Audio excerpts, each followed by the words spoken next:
In this simple video tutorial, I'm going to share with you how you can create Add Yours on TikTok. Add Yours on TikTok is crucial for fostering engagement and community interaction. It invites users to participate by adding their own content to a trend or challenge, which increases user-generated content, encourages creativity, and boosts the overall reach of the trend. To do this, simply head into your TikTok. On your profile page, tap on these three lines and head into your creator tools. On this page, in the section of Add Yours,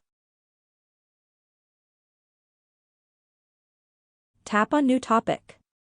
You will access the feature where you will just have to create a video with the Add Your feature. This creates a sense of inclusivity and collaboration, turning passive viewers into active participants in the platform's content ecosystem. That's how easy it is to create an Add Yours on TikTok. If you have any questions, just let me know in the comments section down below.